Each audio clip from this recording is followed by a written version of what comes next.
দেশৰ কোটি কোটি জনতাৰ বাবে ভাল খবৰ। পূৰণ হ'ল প্ৰধানমন্ত্ৰী আৱাস যোজনাৰ এক বৃহৎ লক্ষ্য। চহৰ অঞ্চলৰ আৰ্থিকভাৱে পিছপৰা লোকসকলৰ বাবে চৰকাৰে আৰম্ভ কৰিছিল প্ৰধানমন্ত্ৰী আৱাস যোজনা নগৰীয়া আঁচনিখন। দেশজুৰি 1 কোটিতকৈ অধিক পকী ঘৰ নিৰ্মাণ সম্পূৰ্ণ কৰি হিতাধিকাৰীক প্ৰদান কৰা হৈছে। আহক এই আঁচনিখনৰ বিষয়ে সকলো গুৰুত্বপূৰ্ণ তথ্য জানি লওঁ।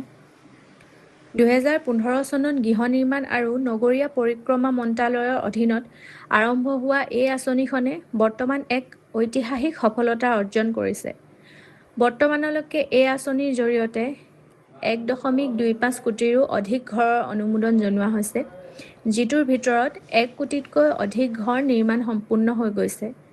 আটাইতকৈ ডাঙৰ কথাটো হ'ল এই মঞ্জুৰিকৃত ঘৰসমূহৰ ভিতৰত প্ৰায় 1 কোটি ঘৰ কেৱল মহিলাৰ নামত বা যুটীয়াভাৱে আবণ্টন দিয়া হৈছে, যিয়ে মহিলা সবলীকৰণৰ এক উৎকৃষ্ট উদাহৰণ দাঙি ধৰিছে। নতুন সংস্কৰণ। এই আঁচনিৰ নতুন ৰূপ অৰ্থাৎ PMAY U 2.0 ৰ অধীনত বৰ্তমানলৈকে সৰ্বমুঠ 18.38 লাখৰো অধিক ঘৰ অনুমোদন জনোৱা হৈছে।